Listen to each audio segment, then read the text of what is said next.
എന്താടാ, എത്ര തവണ ഞാൻ നിന്നോട് പറഞ്ഞിട്ടുണ്ട് ആഴ്ചപ്പിരിവ് കൃത്യസമയത്ത് നൽകണമെന്ന്.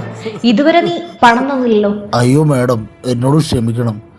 വൈകുന്നേരത്തിനുള്ളിൽ എന്തായാലും തരാം. ഇന്നൊരു കച്ചവടം പോലും നടന്നിട്ടില്ല മാഡം. പാവപ്പെട്ട ഞങ്ങളോട് ഈ ക്രൂരത കാണിക്കരുത് മാഡം. നിന്റെ കച്ചവടം നടന്നോ ഇല്ലയോ എന്നത് എനിക്കെന്ത്? പോലീസിന്റെ നിയമം വളരെ വ്യക്തമാണ്. പണം കൃത്യസമയത്ത് തന്നെ നൽകണം. ഇപ്പൊ ഈ തക്കാളി എല്ലാം റോഡിൽ നിന്ന് എടുത്തു മാറ്റിക്കളാം. പിന്നെ കേട്ടോ, അടുത്ത തവണ നിന്റെ ഈ തള്ളുവണ്ടി ഇവിടെ കണ്ടാ നിന്നെയും വണ്ടിയെയും എല്ലാം കൂടി ഞാൻ സ്റ്റേഷനിലേക്ക് കൊണ്ടുപോകും. തുടർന്ന് വീണ്ടും ഭീഷണിപ്പെടുത്തലുകളും അടിപിടിയും എല്ലാം സംഭവിക്കുകയാണ്. ഒടുവിൽ ഭവാനി തന്റെ കനത്ത കൈ ഉയർത്തി തന്റെ അരികിലൂടെ നടന്നുപോയ പ്രിയയുടെ കരണ താഞ്ഞൊരടി കൊടുത്തു. അടി അത്ര ശക്തമായിരുന്നു. പ്രിയ നിലത്തേക്ക് വീണുപോയി. മാർക്കറ്റിൽ ഉണ്ടായിരുന്നവരെല്ലാം ഞെട്ടിപ്പോയി. എല്ലാവർക്കും സങ്കടം ഉണ്ടായിരുന്നു. പക്ഷേ കാക്കി യൂണിഫോമിനോടുള്ള പേടി കാരണം ആരും ഒന്നും മിണ്ടിയില്ല. അവിടെയുണ്ടായിരുന്ന ജില്ലാ മജിസ്ട്രേറ്റ്, ദൂരെ മാറി നിൽക്കുകയായിരുന്ന അതിഥി ഇതൊക്കെ നിശബ്ദമായി കണ്ടു നിൽക്കുന്നുണ്ടായിരുന്നു. അവൾ തന്റെ ഷാൾ ഒന്നുകൂടി മുറുക്കി ഉടുത്തു. ഇൻസ്പെക്ടർ ഭവാനിയോട് അവക്ക് യാതൊരു ദയയും തോന്നിയില്ല. പ്രിയ നിലത്ത് നിന്ന് പൊട്ടിക്കരയുകയായിരുന്നു. വിറയ്ക്കുന്ന കൈകളോടെ അവൾ അവളുടെ ഫോൺ എടുത്തു. അവളുടെ ചേട്ടൻ വിക്രം നഗരത്തിലെ ബസ് സ്റ്റാൻഡിൽ എത്തിയിരുന്നു. കരഞ്ഞുകൊണ്ട് പ്രിയ വിക്രമിനെ വിളിച്ചു. വിക്രം ഫോൺ എടുത്തതും പ്രിയ വിങ്ങി പൊട്ടിക്കൊണ്ട് പറഞ്ഞു, ചേട്ടൻ വേഗം വരണം. സുഭാഷ് മാർക്കറ്റിൽ വെച്ച് ഒരു പോലീസുകാരി എന്നെ വല്ലാണ്ട് ഉപദ്രവിക്കുന്നു. ഫോൺ സ്പീക്കറിലായിരുന്നു. അപ്പുറത്ത് നിന്ന് വിക്രമിന്റെ ഗൗരവമുള്ളതും പരിഭ്രാന്തവുമായ ശബ്ദം കേട്ടു. പ്രിയ, എന്താ പറ്റിയത്? ആരാ നിന്നെ അടിക്കുന്നത്? നീ കരയുന്നത് നിർത്തൂ. ഞാൻ 5 മിനിറ്റിനുള്ളിൽ അവിടെ എത്തും. ഇത് കേട്ട് ഭവാനി ഉറക്കെ ചിരിച്ചു. അവൾ പ്രിയയുടെ കയ്യിൽ നിന്നും ആ ഫോൺ പിടിച്ചു വാങ്ങി കോള് കട്ട് ചെയ്തു. എന്നിട്ട് പറഞ്ഞു, വിളിക്ക്. നീ ആരെയാന്ന് വെച്ചാ വിളിക്ക്. ആ പട്ടാളക്കാരന് ഈ പോലീസുകാരിയെ എന്ത് ചെയ്യാൻ പറ്റുമെന്ന് ഞാനും ഒന്ന് നോക്കട്ടെ. ഇന്ന് നിന്നെ എന്റെ ഔദ്യോഗിക കൃത്യനിർവഹണത്തിൽ തടസ്സമുണ്ടാക്കിയതിന് നിന്റെ ജീവിതം മുഴുവൻ ജയിലിൽ കിടക്കുന്ന രീതിയിൽ ഞാൻ കേസ് കൊടുക്കും. ഭവാനി പ്രിയയുടെ മുടിയിൽ പിടിച്ച് അവളെ നിലത്തു നിന്നും പൊക്കിയെടുത്തു. നിഷ്കളങ്കയായി പ്രിയ കരഞ്ഞുകൊണ്ട് പറയുന്നുണ്ടായിരുന്നു, എന്നെ വിടൂ, എനിക്കൊരു തെറ്റും പറ്റിയിട്ടില്ല. അകലെ മാറി നിന്ന അതിഥി തന്റെ ഫോൺ എടുത്തു. അവൾ ആർക്കോ ഒരു കോള് ചെയ്തു. എന്നിട്ട് ഇത്ര മാത്രം പറഞ്ഞു, ഞാൻ സുഭാഷ് മാർക്കറ്റിലാണ്. ഇപ്പൊ ഫോഴ്സിനെ അയക്കണ്ട, നീ വേഗം ഇവിടെ വാ, ഞാൻ ലൊക്കേഷൻ അയക്കാം. ഇതവൾ തന്റെ സഹോദരൻ രാഹുലിനെ വിളിച്ചതായിരുന്നു. അവൻ ഒരു വക്കീലാണ്. സുഭാഷ് മാർക്കറ്റിൽ നിശബ്ദത തളം കെട്ടി നിന്നിരുന്നു. പ്രിയയുടെ കരച്ചിൽ മാത്രമാണ് കേട്ടിരുന്നത്. അവൾ തന്റെ പട്ടാളക്കാരനായ ചേട്ടന് വേണ്ടി വാങ്ങിയ മിഠായികളെല്ലാം നിലത്ത് ചിതറി കിടക്കുകയായിരുന്നു. അവളുടെ കരണത്ത് ഭവാനിയുടെ അടിയുടെ പാടുകൾ ചുവന്നു വീർത്തിരുന്നു. ഇൻസ്പെക്ടർ ഭവാനി തന്റെ പോലീസ് ജീപ്പിന്റെ ബോണറ്റിൽ ചാരി നിന്നു. മുഖത്ത് വല്ലാത്തൊരു അഹങ്കാരമായിരുന്നു. മാർക്കറ്റിൽ ആർക്കും ആ പെൺകുട്ടിയെ രക്ഷിക്കാൻ മുന്നോട്ട് വരാൻ ധൈര്യവുമില്ല എന്നതായിരുന്നു അവളുടെ അഹങ്കാരം. ഇന്നത്തെ കാലത്ത് കുട്ടികൾ പോലീസിനെ കണ്ടാൽ തന്നെ പേടിക്കും. ഇതിലാണ് പട്ടാളക്കാരനായ ചേട്ടന്റെ പേര് പറയുന്നത്. ഭവാനി കൂടെയുണ്ടായിരുന്ന ഹവീൽദാറോട് പറഞ്ഞുകൊണ്ട് പൊട്ടിച്ചിരിക്കുകയാണ്. കൂടെയുണ്ടായിരുന്ന ഹവീൽദാർ അടിമയെപ്പോലെ ചിരിച്ചു. ജനക്കൂട്ടത്തിൽ നിന്നിരുന്ന DM അതിഥിയുടെ നോട്ടം ഭവാനിയിലായിരുന്നു. അതിഥിയുടെ മുഖത്ത് ഭാവമാറ്റങ്ങളൊന്നുമില്ലായിരുന്നു. പക്ഷെ ഉള്ളിൽ രക്തം തിളയ്ക്കുകയായിരുന്നു. അവൾ തന്റെ ഫോണിലെ ക്യാമറ ഓൺ ചെയ്ത് വീഡിയോ എടുക്കാൻ തുടങ്ങി. ഒരു DM എന്ന നിലയിൽ അവൾക്ക് വ്യക്തമായി തെളിവ് വേണമല്ലോ. ഇന്ന് ഭവാനിയുടെ അഹങ്കാരം തകരുമെന്ന് അവൾക്ക് നല്ലപോലെ അറിയാമായിരുന്നു. ശരിയായ സമയത്തിന് വേണ്ടിയുള്ള കാത്തിരിപ്പിലായിരുന്നു അവൾ. അപ്പോഴാണ് മാർക്കറ്റിന്റെ മറ്റൊരു മൂലയിൽ നിന്നും ഒരു യുവാവ് ജനക്കൂട്ടത്തെ ഭേദിച്ചുകൊണ്ട് പാഞ്ഞു വരുന്നത് കണ്ടത്. തോളിൽ വലിയൊരു ആർമി ബാഗ് ഉണ്ടായിരുന്നു. ലളിതമായ ടീഷർട്ടും ജീൻസുമാണ് ധരിച്ചിരുന്നത്. പക്ഷെ അയാളുടെ നടത്തവും ശരീരപ്രകൃതിയും അയാൾ സാധാരണക്കാരനല്ലെന്ന് വ്യക്തമാക്കുന്നുണ്ടായിരുന്നു. കാലിൽ പട്ടാളക്കാരുടെ കനത്ത ബൂട്ടുകളും ഉണ്ടായിരുന്നു. അതിന്റെ ശബ്ദം കേൾക്കാമായിരുന്നു. അതായിരുന്നു വിക്രം. കഴിഞ്ഞ 10 മാസമായി അതിർത്തിയിൽ ഡ്യൂട്ടിയിലായിരുന്നു വിക്രം. തന്റെ അനുജത്തി പ്രിയയുടെ കൈകൊണ്ട് ഭക്ഷണം കഴിക്കാമെന്നും അമ്മയെ കെട്ടിപ്പിടിക്കാമെന്നും കരുതിക്കൊണ്ടാണ് അവൻ വന്നത്. പക്ഷെ ബസ് സ്റ്റാൻഡിൽ ഇറങ്ങിയ ഉടനെ പ്രിയയുടെ കരച്ചിൽ കേട്ട് വിക്രം ബാഗോ വഴിയോ ഒന്നും നോക്കിയില്ല. ഒരു ഓട്ടോക്കാരന്റെ നേരെ പണം എറിഞ്ഞ് മാർക്കറ്റിലേക്ക് ഓടി. ജനക്കൂട്ടത്തെ തള്ളി മാറ്റി അവൻ നടുവിലെത്തിയപ്പോൾ അവന്റെ കാലുകൾ നിശ്ചലമായി. മുന്നിലെ കാഴ്ച കണ്ട് വിക്രമിന്റെ ഹൃദയം തകരുകയായിരുന്നു. അവനവന്റെ കുട്ടിക്കാലം മുതൽ ഒരു പോറല് പോലും ഏൽക്കാതെ നോക്കിയ തന്റെ പ്രിയ അനിയത്തി പ്രിയ ഇരുന്ന് കരയുകയാണ്. അവളുടെ ഷാള് മണ്ണിൽ കുളിച്ചിരിക്കുകയാണ്. കവിള് വീർത്തിട്ടുണ്ട്. അടുത്തൊരു വനിതാ ഇൻസ്പെക്ടർ വടിയുമായി നിൽക്കുന്നു. വിക്രമിന്റെ കയ്യിൽ നിന്നും ബാഗ് താഴെ വീണു. പ്രിയ, വിക്രമിന്റെ വായിൽ നിന്നും ഒരു വലിയ ശബ്ദം പുറത്തു വന്നു. ചേട്ടന്റെ ശബ്ദം കേട്ടതും പ്രിയ ഒറ്റയടിക്ക് എഴുന്നേറ്റ് ഓടിച്ചെന്ന് വിക്രമിനെ കെട്ടിപ്പിടിച്ചു. ചേട്ടാ നിങ്ങൾ വന്നോ? ഇവർ എന്നെ അടിച്ചു ചേട്ടാ. ഞാനൊരു തെറ്റും ചെയ്തിട്ടില്ല. ഞാൻ ഒന്നും ചെയ്തിട്ടില്ല. പ്രിയ വിക്രമിന്റെ നെഞ്ചിൽ കിടന്ന് കുട്ടിയെപ്പോലെ കരഞ്ഞു. വിക്രമിന്റെ ഉള്ളം തകർന്നു. അവൻ പ്രിയയുടെ തലയിൽ തലോടിക്കൊണ്ട് പറഞ്ഞു, കരയുന്നത് നിർത്ത്, നിന്റെ ചേട്ടൻ വന്നിട്ടില്ലേ, ഇനി ആരും നിന്നെ തൊടില്ല. വിക്രം പ്രിയയുടെ മുഖം കൈകളിലെടുത്ത് കവിളിലെ അടിയുടെ പാട് കണ്ടു. വിക്രമിന്റെ കണ്ണുകളിൽ ഉണ്ടായിരുന്ന സ്നേഹം പെട്ടെന്ന് പട്ടാളക്കാരന്റെ ഭയാനകമായ ദേഷ്യമായി മാറി. അവന്റെ ഞരമ്പുകൾ വലിഞ്ഞു മുറുകി, കണ്ണുകൾ ചുവന്നു. അവൻ പ്രിയയെ പതിയെ തന്റെ പിന്നിലേക്ക് മാറ്റി നിർത്തി. ഇൻസ്പെക്ടർ ഭവാനിക്ക് നേരെ തിരിഞ്ഞു. ആരാണ് എൻ്റെ അനിയത്തിയുടെ മേൽ കൈവച്ചത്? വിക്രമിന്റെ ശബ്ദം അത്രയ്ക്കും കനത്തതായിരുന്നു. അടുത്തു നിന്നവർ പോലും ഭയന്ന് ഒരടി പിറകോട്ട് മാറി. ഭവാനി തന്റെ കറുത്ത കണ്ണട മാറ്റി വിക്രമിനെ താഴെ നിന്ന് മുകളിലേക്കൊന്ന് നോക്കി. ഞാനാണ് അടിച്ചത്. നീ എന്തു ചെയ്യും? നീയാണോ ഈ പെണ്ണ് ഭീഷണിപ്പെടുത്തിയ പട്ടാളക്കാരൻ? നിന്നെ കണ്ട ഒരു തെരുവ് ഗുണ്ടയെ പോലെയുണ്ട്. പോലീസിനോട് എങ്ങനെ പെരുമാറണമെന്ന് നീയാണ് പഠിപ്പിക്കുന്നത്. ഭവാനി വടി കറക്കിക്കൊണ്ട് വിക്രമിനടുത്തേക്ക് വന്നു. വിക്രം കൈകൾ മുറുക്കി. മാഡം, ഞാൻ പോലീസിന്റെ യൂണിഫോമിനെ ബഹുമാനിക്കുന്നു. ഞാനും രാജ്യത്തിന് വേണ്ടി യൂണിഫോം ധരിക്കുന്നവനാണ്. ഞങ്ങൾ അതിർത്തിയിൽ മഞ്ഞിലും വെടിയുണ്ടകൾക്കിടയിലും ജീവൻ പണയപ്പെടുത്തുന്നത് ഈ രാജ്യത്തെ ജനങ്ങളും നമ്മുടെ അമ്മമാരും സഹോദരിമാരും സ്വന്തം നഗരത്തിൽ സമാധാനമായി ജീവിക്കാൻ വേണ്ടിയാണ്. എന്നിട്ടും നിങ്ങൾ അതേ യൂണിഫോം ധരിച്ച് പാവപ്പെട്ടവരെ ഉപദ്രവിക്കുകയാണോ? ഭവാനിക്ക് വിക്രമിന്റെ വാക്കുകൾ ഒരു അമ്പ് പോലെ കൊണ്ടില്ല. അഹങ്കാരം വ്രണപ്പെട്ട് ഇത്രയധികം ആളുകളുടെ മുന്നിൽ ഒരു സാധാരണക്കാരൻ തന്നെ ഡ്യൂട്ടി പഠിപ്പിക്കുന്നു. ഭവാനി ദേഷ്യത്തോട് അലറുകയാണ് ഉണ്ടായത്. എടാ പട്ടാളക്കാരാ, അധികം ഡയലോഗ് അടിക്കണ്ട. ഇതൊരു സിനിമയൊന്നും അല്ല, ഇതെന്റെ പ്രദേശമാണ്. ഇവിടെ എൻ്റെ വാക്കാണ് നടക്കുന്നത്. നിന്റെ സഹോദരി മോശമായി പെരുമാറി. എൻ്റെ യൂണിഫോമിൽ കോൾഡ് ഡ്രിങ്ക് ഒഴിച്ചു. ഞാൻ ഒറ്റയടി മാത്രമേ അടിച്ചിട്ടുള്ളൂ. എൻ്റെ തലയ്ക്ക് വട്ടാണെങ്കിൽ നിങ്ങൾ രണ്ടുപേരെയും അകത്താക്കും. ഇപ്പൊ നിന്റെ പട്ടാളക്കാരന്റെ ജാടയൊക്കെ തീരും. വിക്രം ഒരടി മുന്നോട്ട് വെച്ചു. അവന്റെ കണ്ണുകളിൽ ഒട്ടും പേടിയില്ലായിരുന്നു. സർക്കാർ യൂണിഫോം. ഈ യൂണിഫോം ജനങ്ങളെ സംരക്ഷിക്കാനാണ് മാഡം, ജനങ്ങളെ പേടിപ്പിക്കാനോ ഉപദ്രവിക്കാനോ അല്ല. നിയമം നിങ്ങൾക്ക് അതിനുള്ള അവകാശമൊന്നും നൽകുന്നില്ല. നിങ്ങൾ എൻ്റെ സഹോദരിയോട് മാപ്പ് പറയണം. വിക്രം നേരെ ഭവാനിയുടെ കണ്ണുകളിലേക്ക് നോക്കി പറഞ്ഞു. മാപ്പോ? ഞാൻ ഇൻസ്പെക്ടർ ഭവാനിയാണ്. ഒരു തെരുവിലെ പെൺകുട്ടിയോട് മാപ്പ് പറയണമെന്നോ? ഭവാനി ദേഷ്യം കൊണ്ട് ഭ്രാന്ത് പിടിച്ചതുപോലെയായി. അവൾ തന്റെ ഹവിൽദാരോട് ആംഗ്യം കാണിച്ചു. എടാ, ഈ പട്ടാളക്കാരനെ പിടിക്ക്, ഇവന് ഭയങ്കര ദേഷ്യമാണല്ലോ. ഇന്നിവനെ സ്റ്റേഷനിൽ ഇരുട്ടത്ത് കിടത്താം.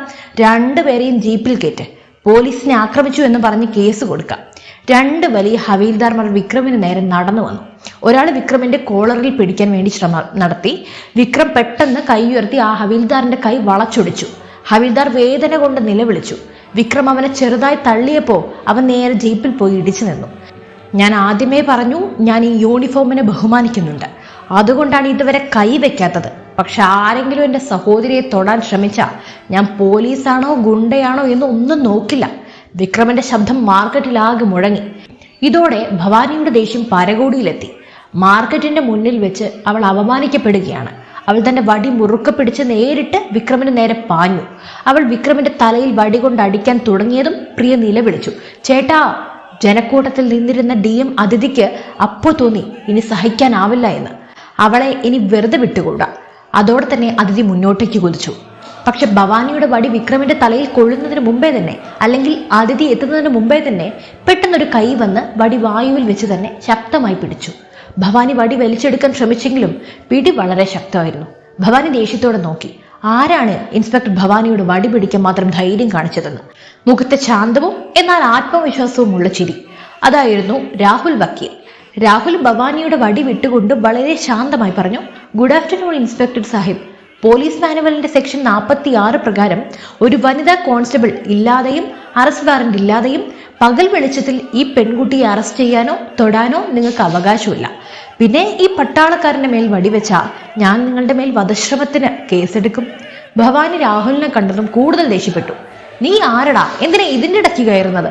രാഹുൽ തന്റെ പോക്കറ്റിൽ നിന്നും ബാർ കൗൺസിലിന്റെ ID കാർഡ് എടുത്ത് ചിരിച്ചുകൊണ്ട് പറഞ്ഞു, ഞാൻ രാഹുൽ, പണി വക്കീലാണ്. ഹോബി യൂണിഫോമിന്റെ ചൂട് തലക്കി പിടിച്ച് പോലീസുകാരെ നേരെയാക്കലാണ്. ഇപ്പൊ കാര്യം പൂർണ്ണമായും മാറി. ഒരു വശത്ത് പട്ടാളക്കാരന്റെ ദേഷ്യം, മറുവശത്ത് വക്കീലിന്റെ നിയമം. ഇതിനിടയിൽ സാധാരണ വേഷത്തിൽ നിന്നിരുന്ന DM അതിഥി തന്റെ സഹോദരൻ രാഹുലിനെയും പട്ടാളക്കാരനെയും നോക്കി നിന്നു.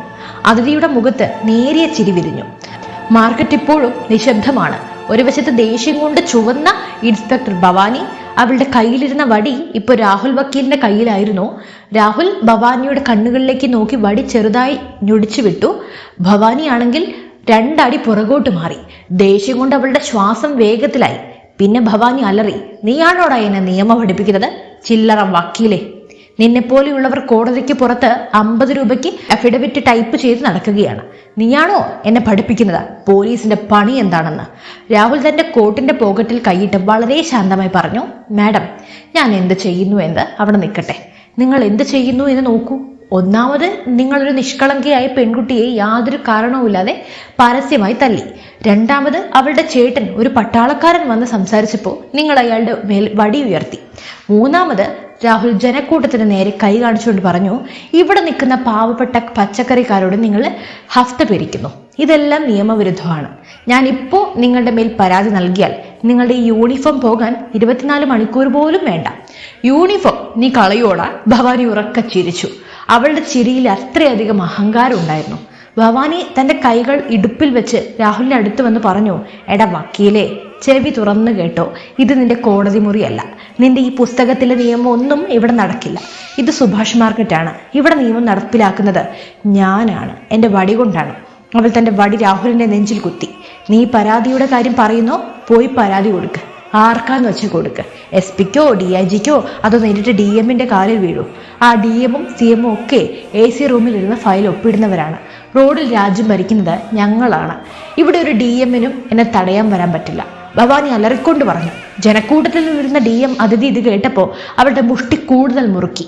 ഒരു പോലീസ് ഓഫീസർ പരസ്യമായി ഇത്രയും വലിയ കാര്യങ്ങൾ പറയുകയും ജനങ്ങളെ പുഴുക്കളെ പോലെ കാണുകയും ചെയ്യുന്നു എന്നത് അവക്ക് വിശ്വസിക്കാൻ കഴിഞ്ഞില്ല. അതിഥിയുടെ മുഖത്ത് കടുപ്പമേറിയ ഭാവം വന്നു. കാര്യം കൈവിട്ടു പോയി നമുക്ക് മനസ്സിലായി. ഇപ്പുറത്ത് പട്ടാളക്കാരൻ വിക്രമിന്റെ രക്തം വീണ്ടും തിളച്ചു.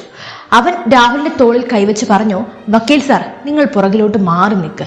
ഈ സ്ത്രീക്ക് പറഞ്ഞ മനസ്സിലാവില്ല. എന്റെ സഹോദരിയുടെ മേൽ കൈവച്ച് ഞാൻ ഇവരെ കോടതി വരെ പോകാൻ അനുവദിക്കില്ല. ഇന്ന് ഇവിടെ തന്നെ ഇതൊക്കെ തീർപ്പാക്കും. വിക്രം മുന്നോട്ട് പോകാൻ തുടങ്ങിയപ്പോൾ രാഹുൽ അവന്റെ കൈ പിടിച്ചു. അല്ല വിക്രം ഭായ്, നിങ്ങൾ രാജ്യത്തിന്റെ സംരക്ഷകനാണ്. നിങ്ങൾ ഈ ഗുണ്ടയായ പോലീസുകാരിയുടെ മേൽ കൈവച്ചാൽ നിങ്ങളും അവരും തമ്മിൽ എന്ത് വ്യത്യാസം ഉള്ളത്? അവരെ നിയമം ശിക്ഷിക്കട്ടെ. നമ്മൾ നിയമത്തിലൂടെ തന്നെ ശിക്ഷ വാങ്ങിക്കൊടുക്കും. നിങ്ങളുടെ സഹോദരിയെ നോക്കൂ. രാഹുലിന്റെ വാക്ക് കേട്ട് വിക്രം നിന്നു. അവൻ പ്രിയയെ തന്റെ പിന്നിൽ നിർത്തി. പക്ഷെ അവന്റെ നോട്ടം ഭവാനിയിലായിരുന്നു. ഭവാനി രാഹുലിന്റെ വാക്ക് കേട്ട് കൂടുതൽ ദേഷ്യപ്പെട്ടു. ഗുണ്ടയോ? നീ എന്നെ ഗുണ്ട എന്ന് വിളിച്ചോ? നിനക്ക് അത്ര ധൈര്യോ? ഭവാനി തന്റെ ഹവീൽദാർമാരെ നോക്കി അലറി. എടാ, നോക്കി നിൽക്കുകയാണോ? ഈ 3 പേരെയും പിടിച്ച് ജീപ്പിൽ കയറ്റടാ. ഈ പട്ടാളക്കാരന്റെ ജാടയൊക്കെ ഞാൻ സ്റ്റേഷനിൽ തീർക്കാം. ഈ വക്കീലിന്റെ കൈകാലുകൾ തല്ലി ഒടിച്ച് ജീവിതകാലം മുഴുവൻ കോടതിയുടെ പടി ചവിട്ടാൻ പറ്റാത്ത വിധം കേസുണ്ടാക്കാം. പിടിക്ക് അവരെ. ഹവിൽദാർമാർ മുന്നോട്ട് വന്നു. വിക്രമും തന്റെ കൈയുടെ സ്ലീവ് മുകളിലേക്ക് മടക്കി. എന്തായാലും തന്റെ സഹോദരിയെയും രാഹുലിനെയും തൊടാൻ അവരെ സമ്മതിക്കില്ലായിരുന്നു. അന്തരീക്ഷം ചൂട് പിടിച്ചു. മാർക്കറ്റിൽ രക്തച്ചൊരിച്ചിൽ നടക്കുമെന്ന് തോന്നി. അപ്പോഴാണ് ഭവാനി നേരിട്ട് രാഹുലിന് നേരെ പാഞ്ഞത്. അവളുടെ അഹങ്കാരം വല്ലാതെ മുറിവേറ്റിരുന്നു. അവൾ സ്വന്തം കൈകൊണ്ട് രാഹുലിനെ അടിക്കാൻ വേണ്ടി ആഗ്രഹിച്ചു. അവൾ വടി വായുവിൽ ഉയർത്തി രാഹുലിന്റെ തലയിൽ ശക്തിയായി അടിക്കാൻ കൈ താഴേക്കിറക്കി. പക്ഷെ വടി രാഹുലിന് മേൽ കൊള്ളുന്നതിന് മുമ്പ് ജനക്കൂട്ടത്തെ ഭേദിച്ച് ഒരു സ്ത്രീ പെട്ടെന്ന് മുന്നിൽ വന്നു. അവൾ വളരെ സാധാരണയായി ഒരു ചുരിദാറാണ് ധരിച്ചിരുന്നത്. മുഖത്ത് ദുപ്പട്ട കെട്ടിയിരുന്നു. കണ്ണിൽ സാധാരണ കണ്ണടയും. ആ സ്ത്രീ മുന്നോട്ട് വന്ന് ഭവാനിയുടെ കൈ വായിൽ വെച്ച് തന്നെ പിടിച്ചു. പിടി അത്രയ്ക്കും ശക്തമായിരുന്നു. ഭവാനിയുടെ കൈ അവിടെ തന്നെ നിന്നു. ഭവാനി ദേഷ്യത്തോടെ ആ സ്ത്രീയെ നോക്കി. മാർക്കറ്റിലെ സാധാരണക്കാരിയായ ഏതോ സ്ത്രീയാണെന്ന് അവൾ കരുതി. എടി, മാറി നിൽക്കടി അങ്ങോട്ട്. നിന്റെ തലയ്ക്ക് വട്ടാണോ? പോലീസിന്റെ പണിയിൽ ഇടപെടുകയാണോ? എന്റെ കൈവിട്, അല്ലെങ്കിൽ നിന്നെയും ഞാൻ ജീപ്പിൽ കുത്തിക്കയറ്റും. ഭവാനി ആ സ്ത്രീയുടെ നേരെ ദേഷ്യത്തോടെ അലറി. തള്ളാൻ ശ്രമിച്ചു. പക്ഷെ ആ സ്ത്രീ 1 ഇഞ്ച് പോലും അനങ്ങിയില്ല. അവൾ പകരം ഭവാനിയുടെ കൈ ഞെട്ടിച്ച് താഴെയിട്ടു. സാധാരണക്കാരിയെ കാണപ്പെട്ട ആ സ്ത്രീക്ക് ഇത്രയും ധൈര്യമോ? അവള് ഭ്രാന്തിയെ പോലെ ആ സ്ത്രീയുടെ നേരെ ചാടാൻ പോയപ്പോഴാണ് വക്കീൽ രാഹുലിന്റെ മുഖത്ത് വലിയൊരു ചിരി വിരിഞ്ഞത്. അവൻ വിക്രമിന്റെ തോളിലും കൈവച്ച് ഭവാനിയെ നോക്കി ഉറക്കെ പറഞ്ഞു, ഇൻസ്പെക്ടറെ, നിങ്ങൾ അവിടെ അടങ്ങി നിന്നോ. നിങ്ങൾ ആരുടെ ദേഹത്ത് കൈവയ്ക്കാൻ പോകുന്നതെന്നും ആരെയാണ് നിങ്ങൾ തൊടാൻ ശ്രമിക്കുന്നതെന്നും ഒന്നും അറിഞ്ഞിരിക്കുന്നത് നല്ലതാണ്. അവർ എൻ്റെ സഹോദരി മാത്രമല്ല. ഭവാനി ഒന്ന് നിന്നു. അവളുടെ നെറ്റിയിൽ വിയർപ്പ് പൊടിഞ്ഞു. മാർക്കറ്റിൽ നിശബ്ദത. എല്ലാവരും ആ സാധാരണ സ്ത്രീയെ നോക്കി. രാഹുൽ തന്റെ വാക്ക് പൂർത്തിയാക്കി പറഞ്ഞു, അത് ഒരു സാധാരണ സ്ത്രീയല്ല ഇൻസ്പെക്ടറെ. നിങ്ങളൊന്ന് അറിഞ്ഞിരിക്കുന്നത് നല്ലതാണ്. ഇവർ ഈ ജില്ലയുടെ പുതിയ കലക്ടർ, ഡിസ്ട്രിക്ട് മജിസ്ട്രേറ്റ്, DM അതിഥിയാണ്. രാഹുലിന്റെ വായിൽ നിന്നും ഈ വാക്കുകൾ പുറത്തു വന്നതും സുഭാഷ് മാർക്കറ്റിൽ മരുഭൂമിയിലെ പോലെ നിശബ്ദത തളം കെട്ടി നിന്നു.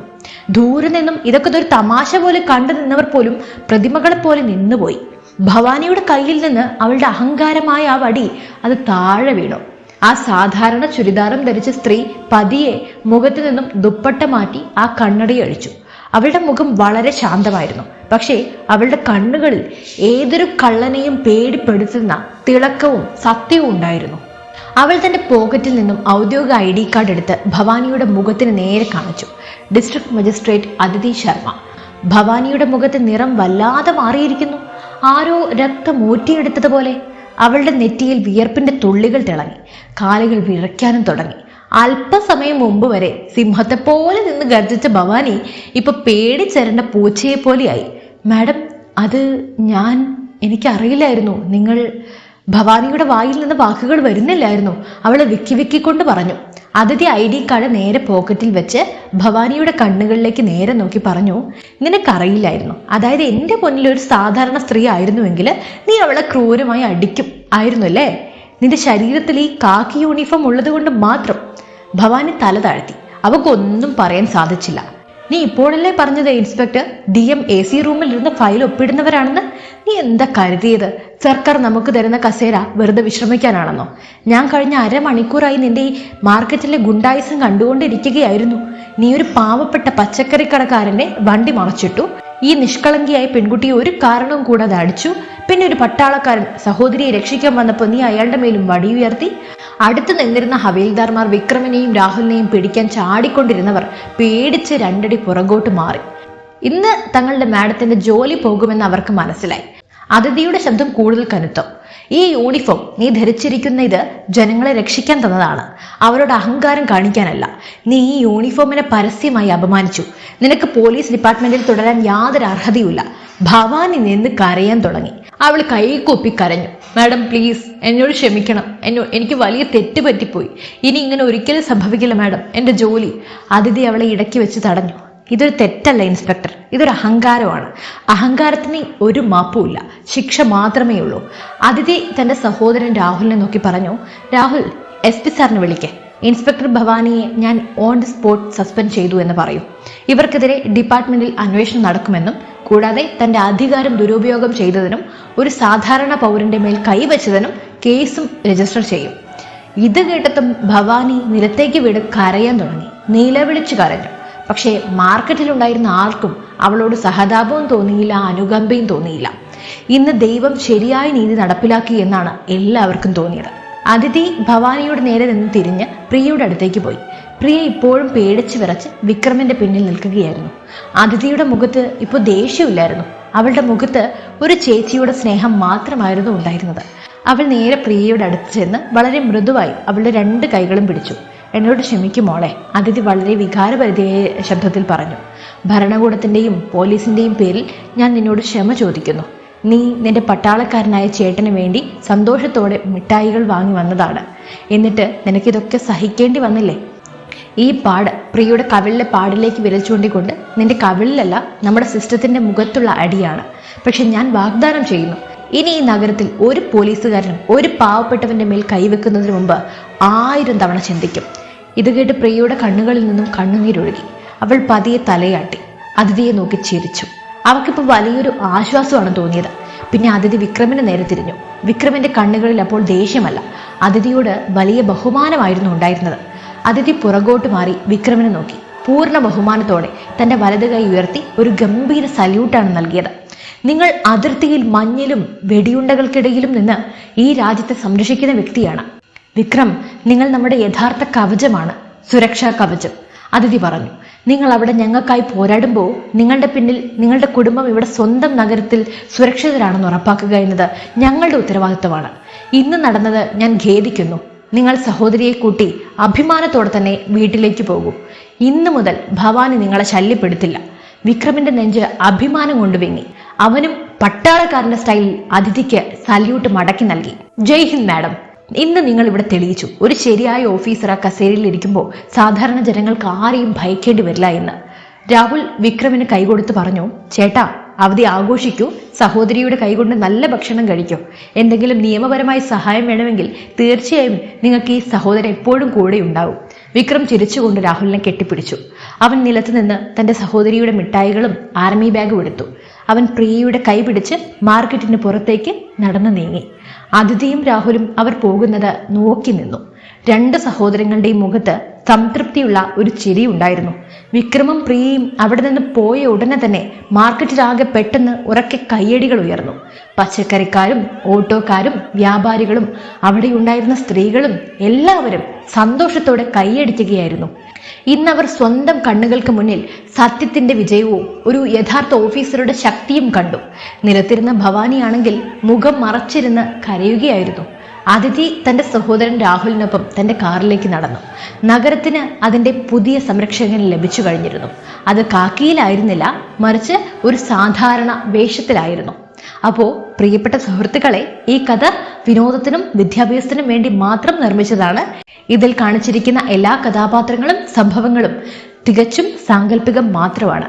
ഏതെങ്കിലും യഥാർത്ഥ വ്യക്തിയുമായോ സ്ഥാപനവുമായോ സംഭവമായോ ഇതിന് യാതൊരു ബന്ധവുമില്ല. ദയവായി ഇതൊരു കഥയായി മാത്രം കണ്ട് ആസ്വദിക്കുക. ആരുടെയും വികാരം വ്രണപ്പെടുത്താൻ ഞങ്ങൾ ആഗ്രഹിക്കുന്നില്ല. അപ്പോൾ നിങ്ങൾക്ക് ഈ കഥ ഇഷ്ടപ്പെട്ടുവെങ്കിൽ ലൈക്ക് ചെയ്യുക, പരമാവധി ആളുകളിലേക്ക് ഷെയർ ചെയ്യുക. ഒപ്പം ഞങ്ങളുടെ ചാനൽ തീർച്ചയായും സബ്സ്ക്രൈബും ചെയ്യുക.